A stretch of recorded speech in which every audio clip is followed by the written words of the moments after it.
Le prince de Perse n'a pas maîtrisé Gabriel. Aucun esprit démoniaque ne peut maîtriser un ange. C'est seulement dans cette dimension naturelle que nous n'avons pas de structure et de loi. Sur les oiseaux du ciel et sur le bétail. Les oiseaux, eh bien, c'est une catégorie de plusieurs oiseaux. Et vous savez que nous avons les aigles, nous avons les pigeons, nous avons les colombes. Donc, il n'y a pas un seul type d'oiseau dans l'air. Il y en a plusieurs. Cela traduit les opérations terrestres dans les airs. N'oubliez pas, il est dit dans Éphésiens chapitre 2, verset 2, le prince des pouvoirs des airs. L'esprit qui agit maintenant dans les fils de la rébellion, le prince des pouvoirs des airs. Il y a une force qui se déplace dans l'atmosphère et qui doit être arrêtée. Quand la Bible parlait dans le livre de Daniel chapitre 10, parlant du prince de la Perse, c'était un prince qui opérait et dans le règne terrestre. La Bible dit qu'il a maîtrisé et arrêté Gabriel. Quand la Bible dit qu'il a arrêté Gabriel,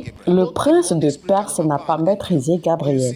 Aucun esprit démoniaque ne peut maîtriser un ange. Mais vous voyez, c'est seulement dans cette dimension naturelle que nous n'avons pas de structure et de loi. Dans le règne de l'esprit, il y a des protocoles. Les pouvoirs se sont dressés contre Gabriel. Gabriel ne s'est pas battu. Il a gardé son calme parce que Gabriel n'est pas un prince dans la hiérarchie des anges. Il s'agissait ici d'une principauté. Le prince de Perse était un prince. Donc il fallait un autre prince pour le combattre. Donc il aurait été une insulte à la capacité de Gabriel de le combattre. Donc il a gardé son calme et a attendu l'ange Michael qui est un prince. Donc il fallait un prince pour combattre le prince de Perse. Donc l'ange Michael vint et a battu le prince de Perse. Il va résister 21 jours. Mais voici Michael, l'un des principaux chefs, est venu à mon secours. Et je suis demeuré là auprès des rois de Perse. Je ne suis pas un prince, je suis de la classe des rois. Donc je ne peux pas me rabaisser pour combattre. Donc, je ne peux pas me rabaisser pour lutter. Il existe des protocoles. Et c'est pour cela que